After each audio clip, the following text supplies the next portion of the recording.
ফেনীতে বারবার মাটির বাঁধ ভেঙে ঢুকছে পানি, মেরামতে কোটি কোটি টাকা অপচয়। তলিয়ে সিলেট সুনামগঞ্জের নিম্নাঞ্চল, উখিয়ায় পাহাড় ধসে দুজনের মৃত্যু। বেনজিরকে দেশে ফেরানোর মতিউরকে গ্রেফতারে এখনো সিদ্ধান্তই নেয়নি দুদক। এখতিয়ার থাকলেও নিশ্চুপ কমিশন। 6 মাসের মধ্যে ডক্টর মোহাম্মদ ইউনূসের শ্রমিক ঠকানো মামলার আপিল নিষ্পত্তির নির্দেশ।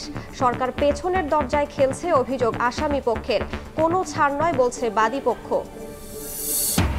এবং হাজার গুণ বেশি বেতন আদায় করে শিক্ষার্থীদের বঞ্চিত করছে ইংলিশ মিডিয়াম স্কুল। ক্ষোভ ঝাড়লেন শিক্ষামন্ত্রী। DNCC smart school bus service উদ্বোধন।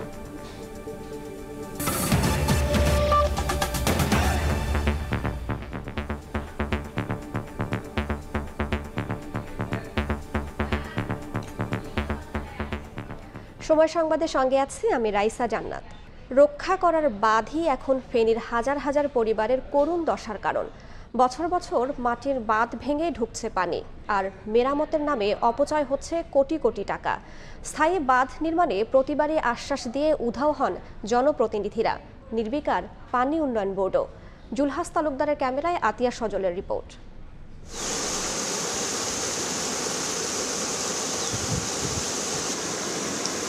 নদীর বন্যা নিয়ন্ত্রণ বাঁধ ভেঙে এখনো হুহু করে ঢুকছে পানি। রক্ষার বাঁধ এখন নিজেই রাক্ষস। পানির প্রবল তোড়ে তছনছ চারপাশ। চোখের নিমেষেই গ্রামের পর গ্রাম তলিয়ে যায়, পানিবন্দী হন হাজার হাজার মানুষ। পাখির চোখে ফুটে উঠেছে ফেনীর উত্তরের 2 উপজেলা ফুলগাজী ও পরশুরামের শত শত পরিবারের জলে ভেসে থাকার করুণ চিত্র। দৃশ্যমান হচ্ছে ক্ষতচিহ্ন। ফেনীর মুহুরী, কহুয়া ও সিলোনিয়া, এই 3 নদী প্রতি বছর জনপদের লাখো পরিবারের জন্য এমন দুঃখ বয়ে নিয়ে আসে। অথচ এসব নদীর আগ্রাসন থেকে রক্ষায় 150 কোটি টাকা ব্যয়ে 122 কিলোমিটার বন্যা নিয়ন্ত্রণ বাঁধ নির্মাণ করা হয়েছে মাটি দিয়ে। সেই বাঁধ ভাঙার কারণে প্রতি বছর পড়তে হয় এমন বন্যার কবলে। ভোগান্তি পোহাতে হয় প্রতি বর্ষা মৌসুমে। অবকাঠামোগত ক্ষতি ছাড়িয়ে যায় কোটি টাকার। হিসাব বলছে 2017 সাল থেকে প্রতি বছর ভাঙনে 5 কোটি টাকার বেশি খরচ হয়েছে বাঁধ মেরামতে। অথচ স্থায়ী বাঁধ নির্মাণের দাবি এলাকাবাসী।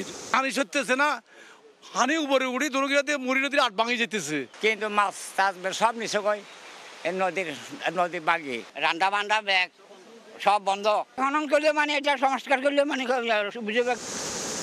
বছর জুড়ে যদি এই 3টি নদীর দুতীরের ঝোপঝাড় পরিষ্কার, ড্রেজিং করে গভীরতা ফেরানো, অপরিকল্পিতভাবে বালু উত্তোলন বন্ধ আর নদীর তীরবর্তী এলাকার বাঁধকে কমপক্ষে 100 মিটার দূরত্বে সরিয়ে নেওয়ার কাজটি করা হয়, তাহলে এমন পরিস্থিতি থেকে মুক্তি সম্ভব বলে মনে করছেন স্থানীয়রা। কিন্তু এসব না করা এবং পানি উন্নয়ন বোর্ড ও ঠিকাদারের অনিয়মের কারণেই প্রতি বছর এমন নিত্য দুর্ভোগের শিকার হতে হয় এখানকার জনপদের হাজার হাজার মানুষকে। যদিও স্থানীয়দের এমন অভিযোগ মানতে নারাজ পাউবো।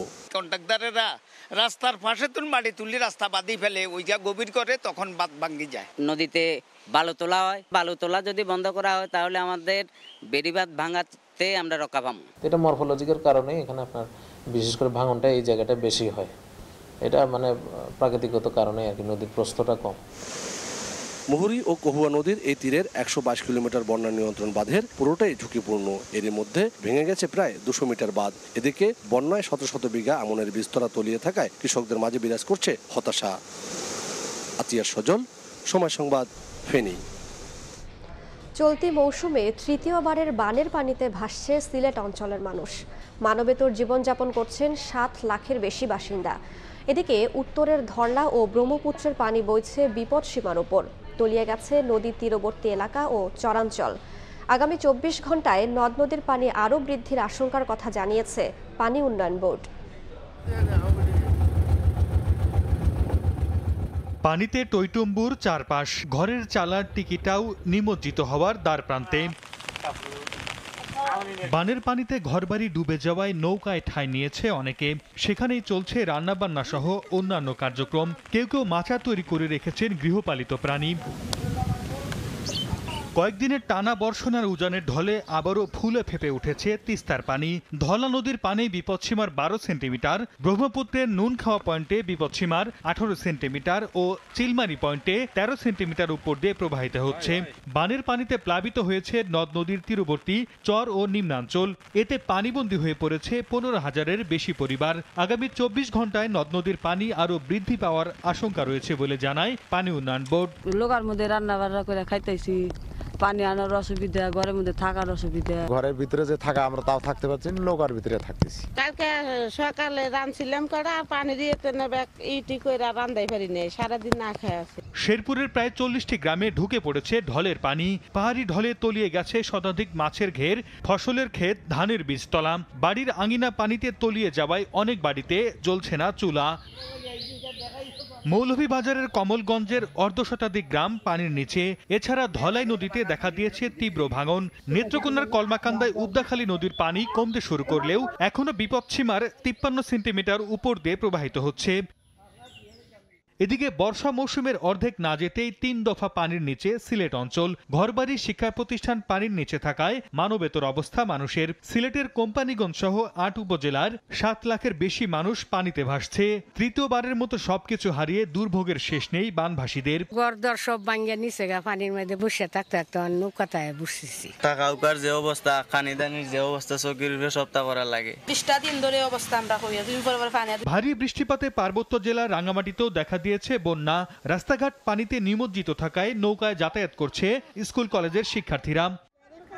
অন্যদিকে ভারী বৃষ্টিতে কক্সবাজারের উখিয়ায় 8 ও 11 নম্বর রোহিঙ্গা ক্যাম্পে পাহাড় ধসে শিশুসহ 2 জন প্রাণ হারিয়েছে। সর্দার মোহাম্মদ আরিফ, সময় সংবাদ। সিলেটের বন্যা পরিস্থিতির খবর জানাতে এই মুহূর্তে গোয়াইনঘাটে আছেন রিপোর্টার ইকরামুল কবির। সরাসরি যাচ্ছে তার কাছে। এই মুহূর্তে আমি আছি সিলেট গোয়াইনঘাট সড়কের, এবং এই সড়কটি নিয়ে এই 1 মাসের মধ্যে 3 বার বিচ্ছিন্ন হলো। সিলেটের সাথে সড়কের যে গোয়াইনঘাটের যে সড়ক সম্পূর্ণ বিচ্ছিন্ন রয়েছে 3 দিন ধরে। এর কারণ হচ্ছে গিয়ে সুরমা, কুশিয়ারা এই মুহূর্তে 6টি পয়েন্টেই বিপদসীমার উপর দিয়ে প্রবাহিত হচ্ছে। অন্যদিকে সারি, গোয়াইন, সারিগাং কিংবা ডাউকি, ধলাই সব নদী বিপদসীমার কাছাকাছি চলে গিয়েছে। সব কিছু মিলে বলা যায় তৃতীয়বারের মতো সিলেটের মানুষ আবারও বন্যার মধ্যে ভাসছে। বিশেষ করে সীমান্তবর্তী উপজেলা এই গোয়াইনঘাট, আমরা আগে দেখেছিলাম কোম্পানিগঞ্জ, জকিগঞ্জ, কানাইঘাট, জৈন্তাপুর, এই 5টি সীমান্তবর্তী উপজেলা ছাড়াও ফেঞ্চুগঞ্জ, বালাগঞ্জ, ওসমানীনগর সহ প্রায় 7-8টি উপজেলার 7-8 লাখ মানুষ পানিবন্দী হয়ে পড়েছে 3 বারের মতন। এবং এই পরপর বিশেষ করে গত মাসের 27-28 তারিখে একবার শুরু হয়েছে উজানি, ভারতের চেরাপুঞ্জি সহ বিভিন্ন জায়গা থেকে পাহাড়ি ঢল এবং দেশের ভিতরে বৃষ্টি হয়েছে, অতি বৃষ্টি হয়েছে। তারপরে আবার ঈদের দিন 17 তারিখে অতি বৃষ্টি এবং পাহাড়ি ঢল, এবং পরবর্তীতে গত 2 দিন আগে অতি বৃষ্টি এবং পাহাড়ি ঢল ভারত এবং বাংলাদেশ মিলে প্রায় 700 মিলিমিটার বৃষ্টিপাত হয়েছে। তার মধ্যে 394 মিলিমিটার শুধুমাত্র সিলেটেই হয়েছে।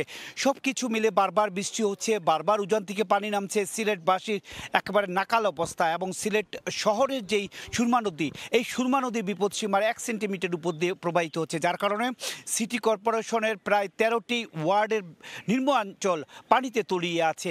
এছাড়া প্রত্যেকটি এলাকার মানুষ গত 2 বার যেমন আশ্রয় শিবিরে গিয়েছিল, তারপর আবার আশ্রয় কেন্দ্রে এখন 3 বারের মতো যেতে চাচ্ছে না, বারবার যাচ্ছে, বারবার আসছে। এই অবস্থার মধ্যে দিয়ে এই অবস্থা থেকে মুক্তির জন্য বিভিন্ন জন, পানি সম্পদ বিশেষজ্ঞ এবং সবাই বলছে একমাত্র নদী খনন ছাড়া কোনো বিকল্প নয়। এই 2022 সালে একবার বন্যা হয়েছিল, ভয়ঙ্কর বন্যা।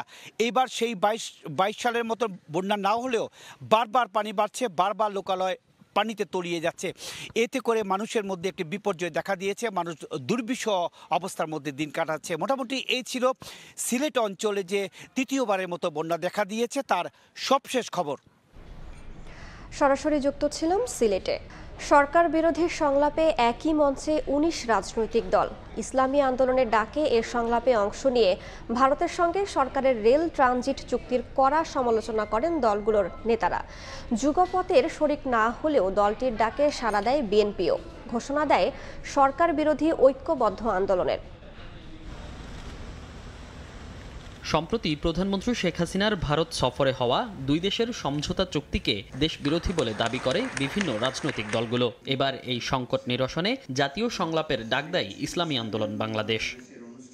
বুধবার জাতীয় প্রেস ক্লাবে সংলাপে অংশ নেয় সরকার পতনের আন্দোলনে মাঠে থাকা বিএনপি, ডান বাম ইসলামিক দলসহ যুগপৎ আন্দোলনের শরিক দলগুলো। ভারতের সাথে হওয়া রেলপথ ট্রানজিট চুক্তির কড়া সমালোচনা করেন রাজনৈতিক দলের নেতারা। আমার দেশে আমি ভারত এবং চীনের যুদ্ধের একটা প্রতিযোগিতার ময়দান বাড়িয়ে ফেললাম। এই দেশকে বিক্রি করার চক্রান্ত করবে। বাংলাদেশের উপর থেকে ভারতের বুকে ট্রেন যেতে পারবে না। এদিকে যুগপৎ আন্দোলনের শরিক দল না হলেও সরকার বিরোধী আন্দোলনের ডাকে ইসলামী আন্দোলনের সাথে এই প্রথম একই মঞ্চে বিএনপি। দলটির স্থায়ী কমিটির সদস্য নজরুল ইসলাম খান বলেন, ভারতের সাথে এমন চুক্তিতে হুমকির মুখে পড়বে দেশের সার্বভৌমত্ব। যদিও বিএনপির এই শীর্ষ নেতা একে ট্রানজিট নয় উল্লেখ করেন করিডোর হিসেবে। যার কাছে ভালো হয় আমরা তার সঙ্গে আমরা চুক্তি করব। আবার পরে বলেছেন যে ইন্ডিয়ার সঙ্গে হলে তো কোনো কথাই নাই। এখন খোদা না করুন যদি কখনো ভারতের সঙ্গে আমাদের সম্পর্কের কোনো অবনতি হয়, সেখানে জাতীয় স্বার্থ আমরা কি দেখলাম? সংলাপের ডাক দেয় ইসলামী আন্দোলনের আমির মুফতি রেজাউল করিম ভারতকে রেল ট্রানজিট দেয়াকে সরকারের ক্ষমতায় টিকে থাকার পেছনে ভারতের অবদানের প্রতিদান উল্লেখ করেন। এই চুক্তিকে আন্তরিকভাবে মেনে নেয় নাই, এটাই বাস্তবতা। তা সেই হিসাবে আমি সকলকে বলবো যে আমরা পরবর্তীতে পরামর্শ করে ইনশাল্লাহ আমরা সামনে কিভাবে আমাদের লক্ষ্যে পৌঁছতে পারি সেই সিদ্ধান্ত আমরা গ্রহণ করব। এদিকে বিএনপির নয়াপল্টন কার্যালয়ে এক সংবাদ সম্মেলনে বিএনপির সিনিয়র যুগ্ম মহাসচিব রুহুল কবির রিজভী বলেন, দুর্নীতির বিরুদ্ধে আওয়ামী লীগ একটি জাতীয় কৌতুক ছাড়া কিছুই না। আইন শৃঙ্খলা বাহিনী তুলে নিয়ে যায়। মনির হোসাইন, সময় সংবাদ, ঢাকা। 6 মাসের মধ্যে ডক্টর মোহাম্মদ ইউনূসের শ্রম আইন লঙ্ঘনের মামলার আপিল নিষ্পত্তির নির্দেশ দিয়েছেন হাইকোর্ট। ডক্টর ইউনূসের আইনজীবীর অভিযোগ, আইনি অধিকার থেকে বঞ্চিত করতে পেছনের দরজা দিয়ে হাঁটছে বাদীপক্ষ। আর কলকারখানা প্রতিষ্ঠানের আইনজীবী বলছেন, যেখানে ইউনূস সেখানেই আইনি লড়াই। 40 বছরের এই আদালতের উকালতির জীবনে কোথাও তাও দেখি নাই। খেই হারিয়ে ফেলেছি। ডক্টর মোহাম্মদ ইউনূসের মামলা মানেই দুপক্ষের আইনজীবীর কথার লড়াই। বুধবার ইউনূসের একটি মামলার রায় প্রকাশ করে হাইকোর্ট। রায়ে শ্রম আপিল ট্রাইব্যুনালে থাকা ইউনূসের আপিল দ্রুত নিষ্পত্তির নির্দেশ দেওয়া হয়। এ রায় হাতে না পাওয়ায় চটেছেন অধ্যাপক ইউনূসের আইনজীবী। তার অভিযোগ, সরকার ইউনূসের মামলা নিয়ে পেছনের দরজা দিয়ে খেলছে। দুদক পিছনের দরজায় খেলতে চায়, অর্থাৎ ডক্টর ইউনূস যেন আইনের কনস্টিটিউশনের অধিকার অনুযায়ী হাইকোর্টের রায়ের বিরুদ্ধে যেন আপিল করতে না পারে, এই জন্য গোপনে রায়টা নিতে চায়। যদিও রায়ের কপি পেয়েছে বাদীপক্ষ। কলকারখানা প্রতিষ্ঠান পরিদর্শনের আইনজীবী বলছেন, ইউনূসের আইনজীবী যত কথাই বলুক কোনো ছাড় নয়।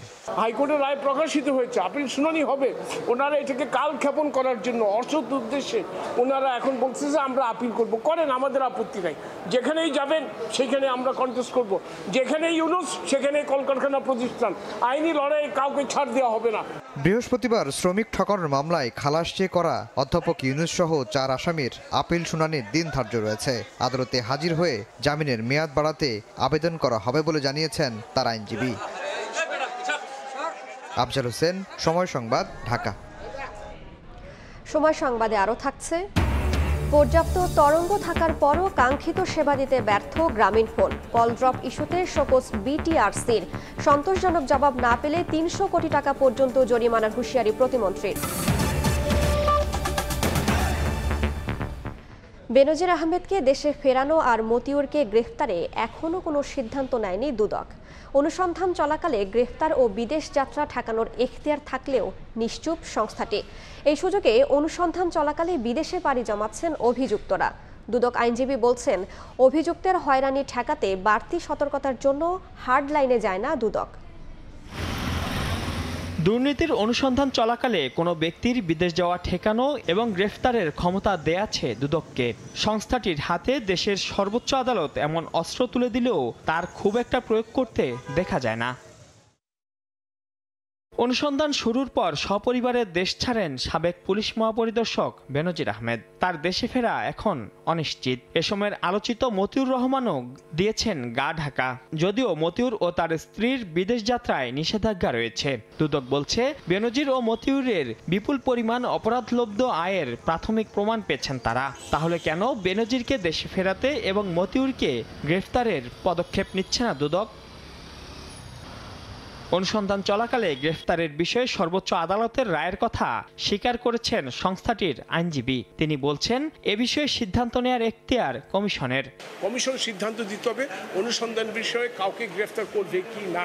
আপিল বিভাগের যে রায় 21 BLC আপিল বিভাগ, সেখানে আপিল বিভাগ বলেছে অনুসন্ধান কার্য চলাকালীন সময়ে ক্রেডিবল বিশ্বাসযোগ্য যদি তথ্য পায় ইনভেস্টিগেটিং এজেন্সি অথবা ইনকোয়ারি এজেন্সি, তাহলে কাউকে গ্রেফতার করতে পারবে। দুদক আইনজীবী বলছেন, সতর্কতার কারণে অনেক সময় কারো বিরুদ্ধে ব্যবস্থা নেওয়া হয় না। খুব সাবধানতা সহকারে সেই পাওয়ারটা আপনাকে এক্সারসাইজ করতে হবে। দুদক সবকিছু দেখে শুনে অ্যাপিল ডিভিশনের রায়ের আলোকে আইনবিধি দেখে তার সিদ্ধান্ত নেবে। মঙ্গলবার বেনজির আহমেদ তার স্ত্রী এবং 2 মেয়েকে 21 দিনের মধ্যে সম্পদের হিসেব দাখিলের নোটিশ দিয়েছে দুদক। ছাগলকাণ্ডের মতিউর ও তার পরিবারকেও দেয়া হয়েছে একই সময়। মাইনুল আহসান, সময় সংবাদ, ঢাকা। ছিলেন পুলিশের সাবেক অতিরিক্ত মহাপরিদর্শক, পেশনে নিযুক্ত হয়েছিলেন BIWT এর চেয়ারম্যান। তখনই আঙ্গুল ফুলে কলাগাছ হয়েছেন শামসুদ্দোহা খন্দকার। স্ত্রী ফেরদৌসী সুলতানা পেশায় গৃহিণী হলেও দুজনের একাধিক ব্যাংক অ্যাকাউন্টে লেনদেন হয়েছে 70 কোটি টাকার বেশি। তদন্ত শেষে দুজনের বিরুদ্ধে চার্জশিট জমা দিয়েছে দুদক। পুলিশের সাবেক অতিরিক্ত মহাপরিদর্শক শামসুদ্দোহা খন্দকার ও তার স্ত্রীর বিরুদ্ধে দুদক মামলা করে 2019 সালে। প্রায় 6 বছর তদন্তের পর এই দম্পতির বিরুদ্ধে মঙ্গলবার চার্জশিট দেয় দুদক। সংস্থাটির তথ্য অনুযায়ী পুলিশ বিভাগ থেকে 2011 সালে প্রেষণে BIWT এর চেয়ারম্যান হিসেবে নিযুক্ত হন শামসুদ্দোহা, আর তখন থেকেই শুরু হয় তার দুর্নীতি। এভাবে দুদকের তদন্তে তাদের বিরুদ্ধে প্রায় 700 কোটি টাকার স্থাবর অস্থাবর সম্পত্তির তথ্য উঠে এসেছে, যা দুর্নীতিলব্ধ বলেই তাদের বিরুদ্ধে চার্জশিট দিয়েছে দুর্নীতি দমন কমিশন। আর ইতোমধ্যেই 26টি দলিল মূলে তাদের স্থাবর সম্পদ ক্রোক করেছে আদালত। আতাউর কাউসার, সময় সংবাদ, ঢাকা। মডেল মসজিদ ও ইসলামিক সাংস্কৃতিক কেন্দ্র নির্মাণ প্রকল্পে ঘুষ, দুর্নীতি ও অনিয়মের সঙ্গে জড়িত থাকায় স্বামীর বিরুদ্ধেই লিখিত অভিযোগ করেছেন স্ত্রী। সচিবালয়ে গণপূর্ত ও গৃহায়ন সচিব কাজী ওয়াসি উদ্দিনের সঙ্গে দেখা করে নীলফামারী গণপূর্ত বিভাগের উপ সহকারী প্রকৌশলী মোহাম্মদ আশরাফুজ্জামানের স্ত্রী বিভিন্ন তথ্য প্রমাণ সহ লিখিত অভিযোগ জমা দেন। ধর্মীয় প্রতিষ্ঠান নির্মাণ কাজে স্বামীর ঘুষ, দুর্নীতি তদন্ত করে কঠোর ব্যবস্থা নেয়ার পাশাপাশি তার উপর শারীরিক নির্যাতনের প্রতিকার চেয়ে এই আবেদন করেন তিনি। ইসলামিক জ্ঞান ও সংস্কৃতি প্রসারের লক্ষ্যে 2014 সালের নির্বাচনী ইশতেহার অনুসারে 2017 সালে দেশের প্রতিটি জেলা ও উপজেলায় একটি করে মোট 664টি মডেল মসজিদ ও ইসলামিক সাংস্কৃতিক কেন্দ্র নির্মাণে প্রকল্প নেয় আওয়ামী লীগ সরকার। ইসলামিক ফাউন্ডেশনের অধীনে এই প্রকল্পের নির্মাণ কাজের দায়িত্ব পালন করে গৃহায়ন ও গণপূর্ত মন্ত্রণালয়। 2 দফায় মেয়াদ বাড়ানোর পরও প্রকল্প শেষ না হওয়ায় সম্প্রতি আরও 2 বছরের জন্য প্রকল্পের মেয়াদ বাড়ানো হয়। এর ফলে শুরুতে নেওয়া 8,042 কোটি টাকার প্রকল্পের খরচ বেড়ে দাঁড়িয়েছে 9,435 কোটি টাকা। কিন্তু মডেল মসজিদ নির্মাণ প্রকল্প নিয়ে বারবার অনিয়মের অভিযোগ ওঠে। এবার সরকারি অর্থ ব্যয়ে মডেল মসজিদ নির্মাণের সঙ্গে যুক্ত নীলফামারী গণপূর্ত বিভাগের এক উপসহকারী প্রকৌশলীর বিরুদ্ধে ঘুষ গ্রহণ ও দুর্নীতির অভিযোগ উঠেছে। বহুকথ্য শারীরিক নির্যাতন করা হয়। এ অবস্থায় সংশ্লিষ্ট দপ্তরে অভিযোগ করার কোনো বিকল্প ছিল না বলে জানান রেজওয়ানা হাসনাত খুশবু। উনি মডেল মসজিদ নির্মাণ থেকে ঘুষ গ্রহণ করে, তার জন্য আমি এখানে আবেদন দিতে আসছি। আর এক পর্যায়ে আমি তাকে এখান থেকে আমি তাকে বলি যে পবিত্র স্থান থেকে টাকা পয়সা নেওয়ার কোনো দরকার নেই। সে সময় সে আমাকে অনেক মারধর করে। এ সময় তিনি জানান, অতি সাধারণ পরিবারের সন্তান হলেও বর্তমানে তার স্বামীর রয়েছে বিলাসবহুল বাড়ি সহ বিপুল পরিমাণ সম্পত্তি। ঘুষ দুর্নীতি ছাড়া এটি কোনোভাবেই সম্ভব নয় জানিয়ে দুর্নীতির তদন্ত এবং তার উপর নির্যাতনের প্রতিকার চান এই ভুক্তভোগী। সে বলতেছিল যে হ্যাঁ, আপনারা চিন্তা করিয়েন না, আমি আছি, আমি যেটা আপনাদের বরাদ্দ হয়েছে আমি বরাদ্দ বাড়াই নিব, সমস্যা নাই। আর আমাকে টাকা আপনার ক্যাশে দেওয়ার দরকার নাই, আমি অ্যাকাউন্ট নাম্বার দিচ্ছি, আপনারা সেখানে আমাকে টাকাটা দিয়ে দিন। নির্মাণ কাজ শেষ হওয়ায় এ পর্যন্ত সারা দেশে 300টি মডেল মসজিদ ও ইসলামিক সাংস্কৃতিক কেন্দ্রের উদ্বোধন করেছেন প্রধানমন্ত্রী শেখ হাসিনা। প্রসূন আশিস, সময় সংবাদ, ঢাকা। বহুল আলোচিত সাদিক এগ্রোর খামারে নিষিদ্ধ ব্রাহ্মা প্রজাতির ৬টি গরুর সন্ধান পেয়েছে দুর্নীতি দমন কমিশন দুদক, যেগুলো জালিয়াতির মাধ্যমে সাভারের কেন্দ্রীয় গো প্রজনন ও দুগ্ধ খামার থেকে সংগ্রহ করেছিল সাদিক এগ্রো। গরুগুলো আবারও জব্দ করে পাঠানো হয়েছে সাভারের কেন্দ্রীয় গো প্রজনন ও দুগ্ধ খামারে। মোহাম্মদপুরের নবীনগর হাউজিং সাদিক এগ্রোর খামারটিতে বুধবার দুর্নীতি দমন কমিশন দুদক পেল নিষিদ্ধ ব্রাহ্মা প্রজাতির ৬ গরুর সন্ধান, যেগুলো সম্প্রতি কোরবানির ঈদের সময় দাম হাঁকা হয়েছিল প্রায় ৬ কোটি টাকা। ২০২১ সালে মিথ্যা ঘোষণা দিয়ে ১৮টি ব্রাহ্মা প্রজাতির গরু আমদানি করা হয়, যেগুলো জব্দ করেছিল কাস্টমস। লালন পালনের জন্য দায়িত্ব দেওয়া হয়েছিল সাভারের কেন্দ্রীয় গো প্রজনন ও দুগ্ধ খামারকে। সেখান থেকে চলতি বছরের শুরুতে মাংস বিক্রির উদ্দেশ্যে বিক্রি করা হয় গরুগুলো, যা আবার কিনে নেন সাদিক এগ্রোই। সেই প্রেক্ষিতে সাদিক এগ্রোর সাভারের বলিয়াপুর খামারে অভিযান চালায় দুদক। সেখানে ৭টি ছোট মাঝারি গরুর সন্ধান পান তারা। একই দিন কামরাঙ্গীচরে একটি গরুর সন্ধান পায় তারা, যা আগেই সরিয়ে ফেলে সাদিক এগ্রো। তার অনুসন্ধান করতে করতেই বুধবার মিলল ৬টি গরুর খোঁজ। আজকে যেগুলো গরু আমরা পেয়েছি সাদিক এগ্রোতে নিলামের মাধ্যমে কেন্দ্রীয় গো প্রজনন খামার সাভার থেকে বেশ মাস ৩ আগে ওনারা নিলাম করছিল। দুদক অনুসন্ধান শুরুর পর গরুগুলো সরিয়ে রাখা হয়েছিল দেশের বিভিন্ন খামারে, যা মঙ্গলবার আবার আনা হয় মোহাম্মদপুরের খামারটিতে। ধরা পড়ে দুদকের জালে। দিন মোহাম্মদ সাব্বির, সময় সংবাদ, ঢাকা। এই মুহূর্তে রাজধানীর মোহাম্মদপুরে আছেন রিপোর্টার আতাউর কাউসার, সরাসরি যাচ্ছে তার কাছে। প্রথমেই জানাতে চাই, এই গরুগুলোই যে সাদিক এগ্রোর মিথ্যা ঘোষণা দিয়ে আমদানি করা সেই 18টি গরুর মধ্যে 6টি গরু, সেটি আগে একটু নিশ্চিত করি। এখানে প্রতিটি গরুর একটি ইউনিক নাম্বার রয়েছে, যে গরুগুলো ইউএসএ থেকে যখন বাংলাদেশে আমদানি করে সাদিক এগ্রো সেখান থেকে দেয়া হয়েছিল। সেই ইউনিক নাম্বারগুলো গতকাল যখন দুদক কাস্টমসে গিয়েছে এবং কাস্টমস থেকে কাগজ সংগ্রহ করেছে, সেই কাগজে যে ইউনিক নাম্বারগুলো তারা পেয়েছিল, আজ উদ্ধারকৃত এই 6টি গরুর সেই ইউনিক নাম্বার সেই কাগজের সাথে মিলে গিয়েছে। অর্থাৎ এটি নিশ্চিতভাবেই বলা যায় যে এই নিষিদ্ধ ব্রাহ্মা প্রজাতির গরুগুলোই সাদিক এগ্রো আমদানি করেছিল ইউএসএ থেকে, এবং তাও আমদানি করেছিল মিথ্যা ঘোষণা দিয়ে। তো এ বিষয়ে যখন দুদক অনুসন্ধানে নামার এক পর্যায়ে দুদক সাভারে আরেকটি খামারেও গিয়েছিল, কিন্তু সেখানে এই গরুগুলো পায়নি। সেখানে তারা আরো ছোট 7টি ব্রাহ্মা প্রজাতির গরুর সন্ধান পেয়েছিল, এবং সে রাতে আরেকটি গোপন সংবাদের ভিত্তিতে কামরাঙ্গীচরে একটি খামারে তারা গিয়ে কোটি টাকা মূল্যের যে গরু, যেটি কোরবানি ঈদের সময় বেশ ভাইরাল হয়েছিল, সেই গরুটির সন্ধান তারা পেয়েছিলেন। এটি সেই গরু, যেই 762 নাম্বার, যার নাম V8। এই গরুটির সন্ধান গত পরশু রাতে দুদক পেয়েছিল কামরাঙ্গীরচরে, কিন্তু গত রাতে এই গরুটি সেই কামরাঙ্গীরচর থেকে আবার সরিয়ে ফেলে সাদিক এগ্রোর লোকজন, এবং গোপন সংবাদের ভিত্তিতে সেই গরুটি খুঁজতে এসেই আজ মোহাম্মদপুরের এই খামারে আরো 5টি গরু, অর্থাৎ মোট 6টি গরুর সন্ধান আজ দুর্নীতি দমন কমিশন পেয়ে গিয়েছে। এবং তারা বলছেন যে মোট 18টি গরু আমদানি করা হয়েছিল, যে 18টির মধ্যে তিনটি গরু মারা গিয়েছিল। বাকি 15টি গরুর মধ্যে 6টি গরুর সন্ধান আজ তারা এখানে পেলেন। বাকি 9টি গরু তারা অনুসন্ধান অব্যাহত রেখেছেন, এমনটি আমাদের জানিয়েছেন। তো এই গরুগুলো মূলত সাভারের কেন্দ্রীয় গো প্রজনন ও দুগ্ধ খামারে লালন পালনের জন্য দেওয়া হয়েছিল, যেগুলো পরবর্তীতে একটি জালিয়াতির মাধ্যমে আবার সেই গরুগুলো কোনো না কোনোভাবে সাদিক এগ্রোর হাতেই আসে, এবং এই গরুগুলো জবাই করে মাংস বিক্রির একটি নির্দেশনা ছিল সরকারের পক্ষ থেকে, তা সে না করে কোরবানির সময় এই গরুগুলো বাজারে উঠিয়েছিল এবং বড় দাম হাঁকা হয়েছিল। আমি যেমনটি আমার রিপোর্টে দেখেছেন যে 6 কোটি টাকার গরু, এখানে যে 6টি গরু আছে। তো এভাবেই এই গরুগুলো আজ দুদক পেয়েছে, এবং এগুলো এখন সেই কেন্দ্রীয় গো প্রজনন খামারেই আবার ফেরত পাঠিয়েছে দুদক। এই ছিল দুদকের আজকের অভিযানের সর্বশেষ আমার কাছে। রাজধানীর মোহাম্মদপুর থেকে সরাসরি যুক্ত ছিলাম, দেখছেন সময় সংবাদ। বনে সার্বজনীন স্বাস্থ্য সেবা প্রতিষ্ঠায় স্বাস্থ্য ব্যবস্থার রূপান্তর শীর্ষক অবলোকন করেছেন প্রধানমন্ত্রী শেখ হাসিনা। বেলা 11টায় গণভবনে স্বাস্থ্য খাতের নীতি নির্ধারকদের নিয়ে উচ্চ পর্যায়ের এই বৈঠক করেন সরকার প্রধান। এ সময় আগামীতে সার্বজনীন স্বাস্থ্যসেবা আরও যুগোপযোগী করতে দিক নির্দেশনা দেন প্রধানমন্ত্রী। স্বাস্থ্যমন্ত্রীর নেতৃত্বে প্রধানমন্ত্রীর সামনে উপস্থাপন করা হয় একটি পাওয়ার পয়েন্ট প্রেজেন্টেশন।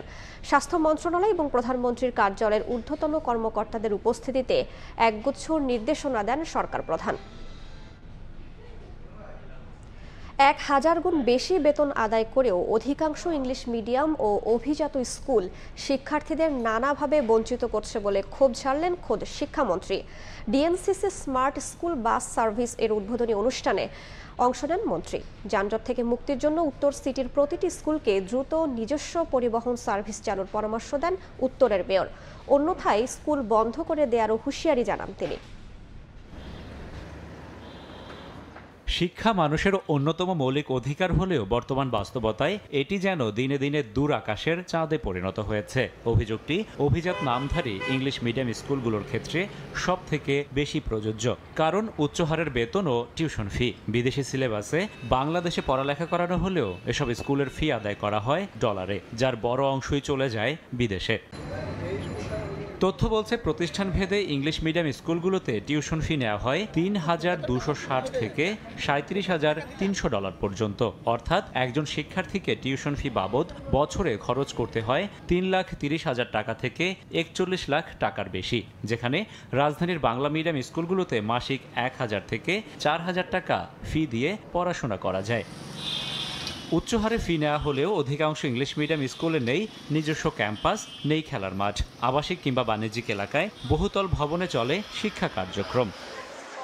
দিনের পর দিন শিক্ষার এমন বাণিজ্যিকীকরণে এবার ক্ষোভ ঝাড়লেন খোদ শিক্ষামন্ত্রী। অভিজাত স্কুলগুলোকে সেবার মানসিকতায় ফেরার আহ্বান জানান তিনি। এই বিদ্যালয় যদি ন্যূনতম ফিস নিয়ে একটা চমৎকার শিক্ষার পরিবেশ করতে পারে, 1000 গুণ বেশি ফিস নিয়ে অনেক ইংরেজি মাধ্যম স্কুল এখানে আছেন, তারা কেন নিজস্ব ক্যাম্পাস তৈরি করতে পারছেন না?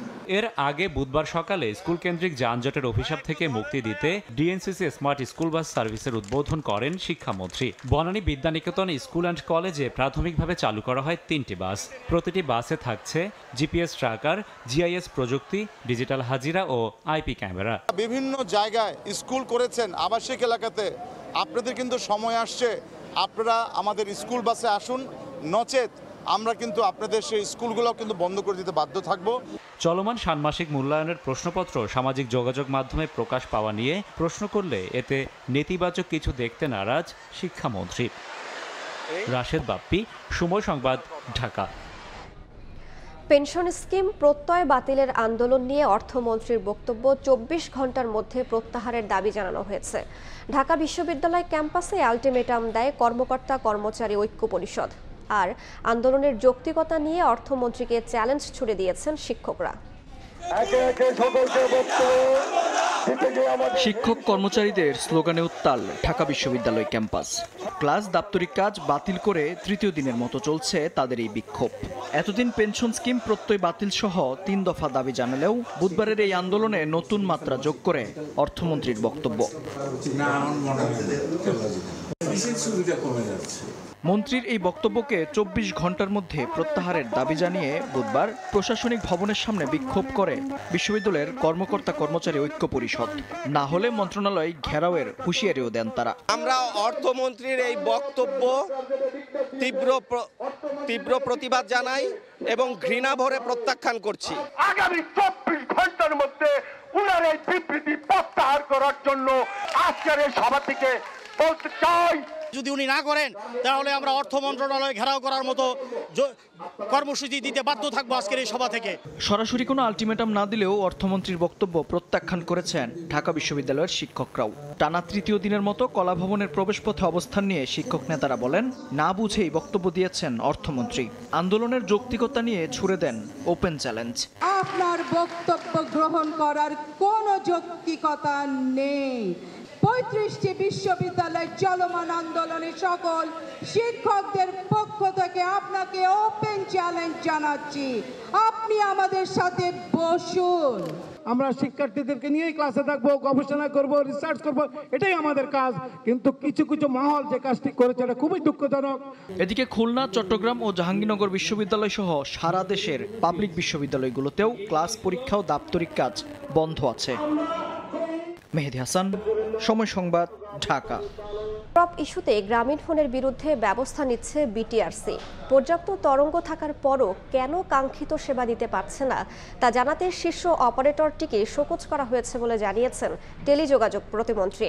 সন্তোষজনক জবাব না পেলে জিপিকে ৩০০ কোটি টাকা পর্যন্ত জরিমানা করতে পারবে বিটিআরসি। পর্যালোচনা চলছে টেলিটক, রবি ও বাংলালিংকের সেবার মান নিয়েও। কেউই ছাড় পাবে না বলে হুঁশিয়ার করেন প্রতিমন্ত্রী।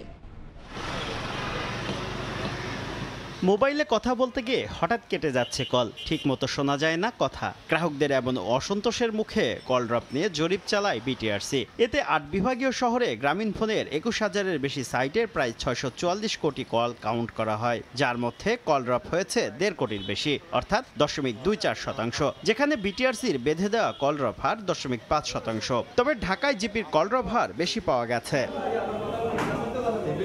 রাজধানীতে 2G সেবায় কল ড্রপের হার ১.৩৫%, 4Gতে পাওয়া গেছে 0.88%। এরই প্রেক্ষিতে গত ৩০ জুনের বৈঠকে জিপি সহ মোবাইল অপারেটরদের বিরুদ্ধে অ্যাকশনে যাওয়ার ঘোষণা দেন প্রতিমন্ত্রী জুনায়েদ আহমেদ পলক।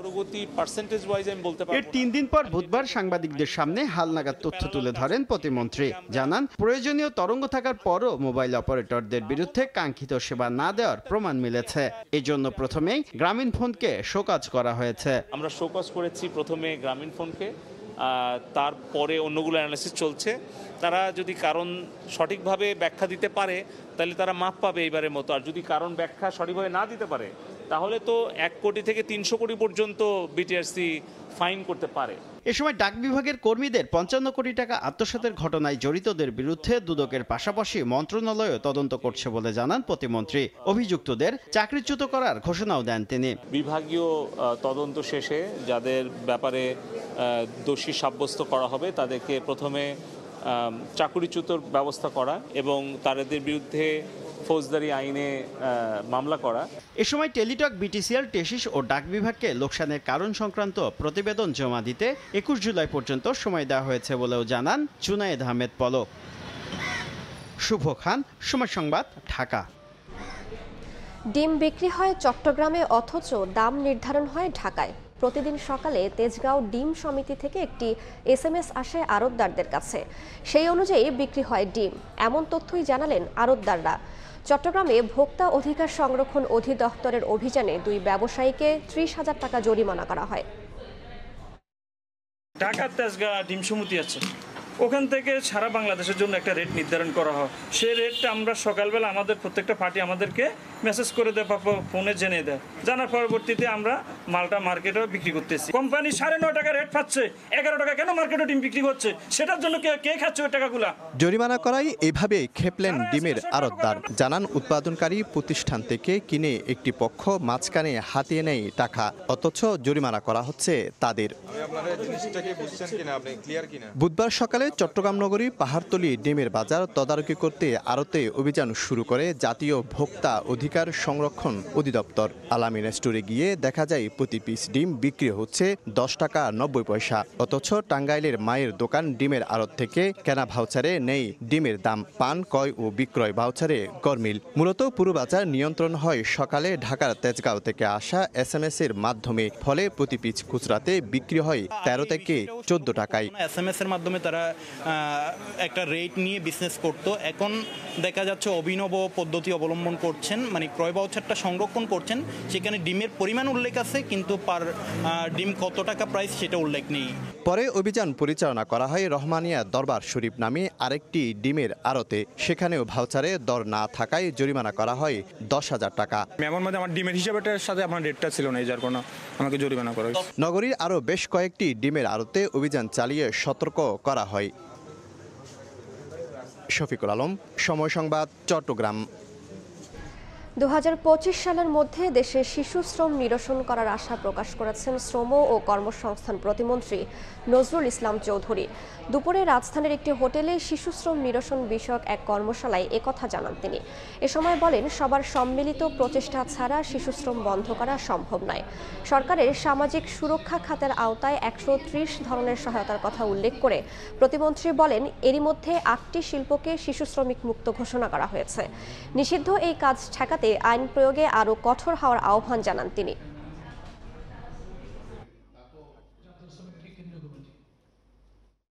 কেউ যদি মনে করে এটা এনজিও সংস্থার দায়িত্ব, ইউনিসেফের দায়িত্ব, আসলে এটা ভুল। এটা পুরো জাতির দায়িত্ব। মানুষের জীবনযাপন সহজ করার জন্য অনেক ধরনের সহায়তা এই সরকার দিয়ে থাকে। কোন পরিবারে শিশুশ্রম আছে তাদেরকে অ্যাড্রেস করে যদি ওই সহায়তাগুলো তাদেরকে দিয়ে ওই শিশুকে যদি স্কুলে পাঠাবার গ্রান্টি দেয়, তাহলে এটি একটু কাজ করবে। Kai Aluminium. Better is now the best. বঙ্গোপসাগরের বাংলাদেশ অংশের ইকোসিস্টেম উন্নয়নে সহায়তা করবে এশিয়ান ডেভেলপমেন্ট ব্যাংক এডিবি। বুধবার রাজধানীতে আয়োজিত এক আন্তর্জাতিক সম্মেলনে একথা জানিয়েছেন ব্যাংকটির ভাইস প্রেসিডেন্ট ইং মিং ইয়ং। আর সুনীল অর্থনীতির সঠিক ব্যবহারে টেকসই ব্যবস্থাপনা গড়ে তোলার উপর জোর দিয়েছেন স্পিকার শিরিন শারমিন চৌধুরী। 2013 সালে স্থলভাগের প্রায় সমান 1,18,813 বর্গ কিলোমিটার সমুদ্র অঞ্চলের একচ্ছত্র অধিকার নিশ্চিত করে বাংলাদেশ। কিন্তু বিশ্বের সমুদ্র বেষ্টিত দেশগুলো সাগরতলের নানা সম্পদ নিয়ে গবেষণা ও ব্যবহার বাড়ালেও বাংলাদেশ এখনো পিছিয়ে। অবস্থা উত্তরণে বুধবার বঙ্গবন্ধু আন্তর্জাতিক সম্মেলন কেন্দ্রে বাংলাদেশের সমুদ্র সম্পদের ব্যবস্থাপনা ও ব্যবহার নিশ্চিতে যৌথভাবে আন্তর্জাতিক সম্মেলনের আয়োজন করে পরিকল্পনা কমিশন ও এশিয়ান ডেভেলপমেন্ট ব্যাংক এডিবি। সম্মেলনে সমুদ্র ভিত্তিক বাংলাদেশের অবস্থান তুলে ধরেন নীতি নির্ধারকরা। Bangladesh is capitalizing this open access to sea by establishing new ports. The concept of blue economy has gained significant traction worldwide. It represents a paradigm shift in how we perceive and utilize our oceanic resources. বাংলাদেশের সুনীল অর্থনীতির উন্নয়ন সহযোগী হতে চায় ADB. আয়োজক অংশীদার হিসেবে সম্মেলনে এমন অভিমত জানায় সংস্থাটির ভাইস প্রেসিডেন্ট ইং Ming young. And the international partners is key to advancing Bangladesh blue economy by fostering multi-stakeholder partnership, sharing knowledge and expertise, and promoting policy dialogues.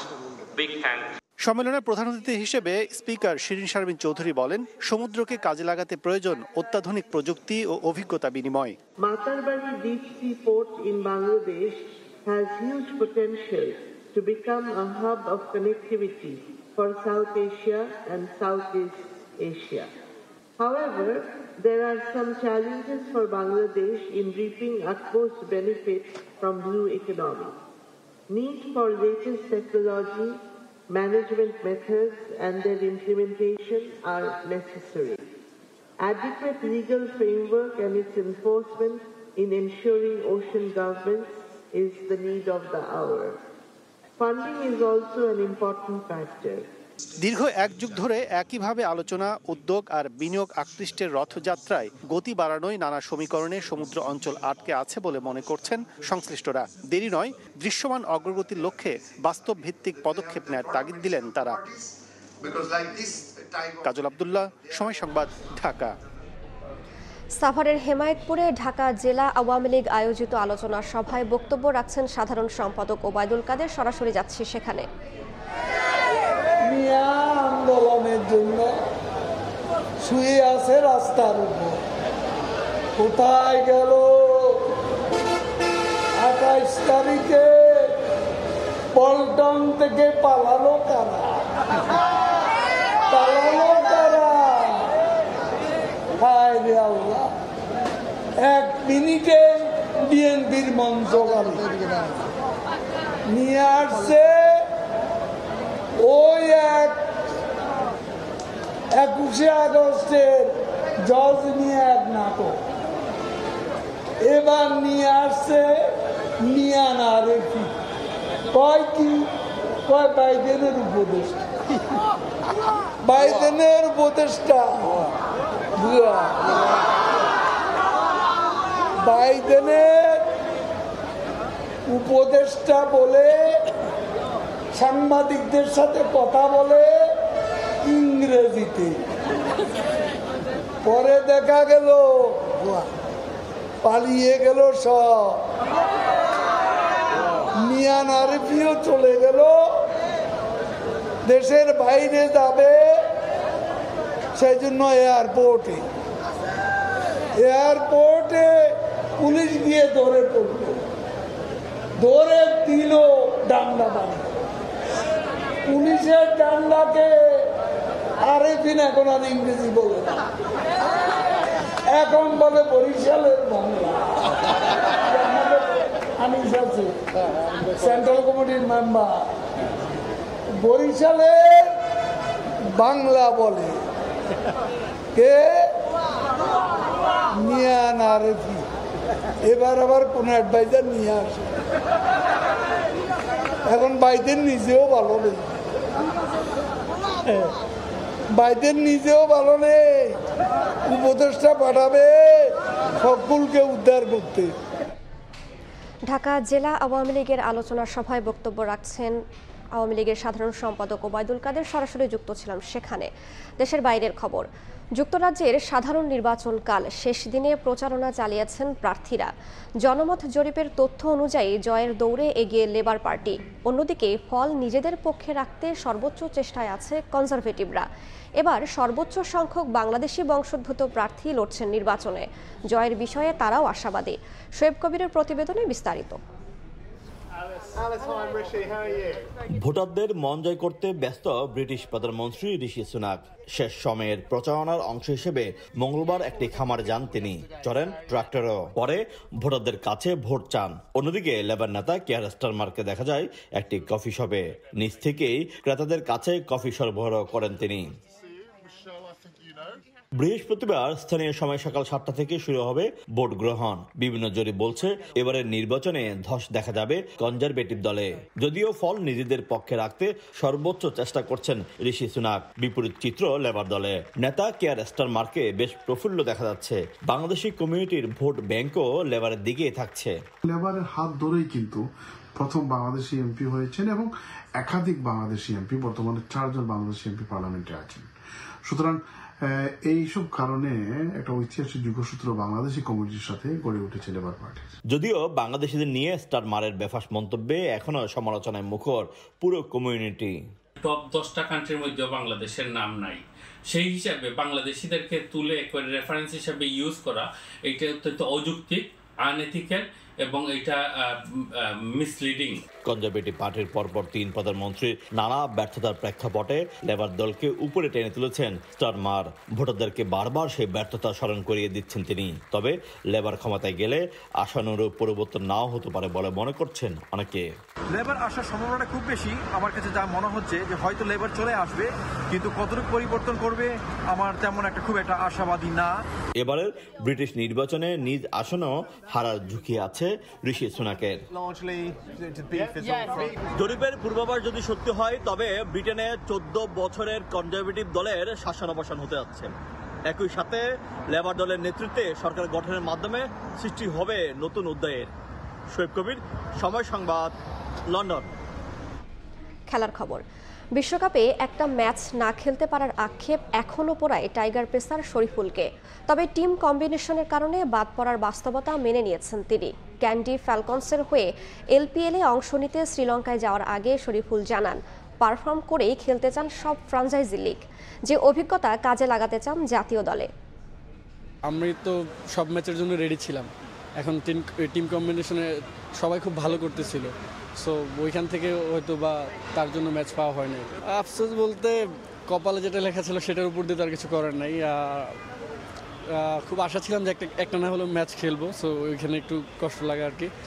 আর এলপিএলে যাচ্ছি, ইনশাল্লাহ চেষ্টা করবো যাতে নিজের বেস্টটা দিতে পারি। আর এখানে অনেকদিন থেকে হয়তো ম্যাচ খেলা হচ্ছে না, সো সেই ক্ষেত্রে যাতে এখানে ম্যাচ খেলে আবার আগের মতো কামব্যাক করতে পারি। বড় বড় টিমের প্লেয়ারের সাথে খেললে হয়তো বা নিজেদের প্রতি অনেক ইজি লাগে, কারণ তাদের সাথে অনেকগুলো ম্যাচ খেললে তাদের উইক পয়েন্টটা বেশি করে জানা যায়। সো সেই ক্ষেত্রে এটা ভালোই আর কি। এ পর্যায়ে শীর্ষ সংবাদগুলো জানিয়ে দিচ্ছে আরও একবার।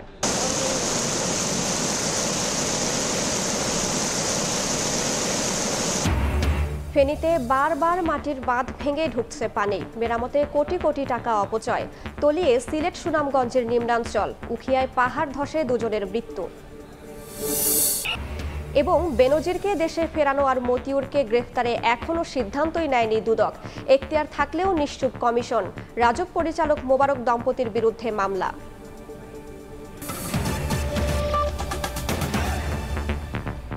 এই ছিল সময় সংবাদে। এরপর বাংলার সময়, সঙ্গে থাকবেন সহকর্মী ওমর ইনান।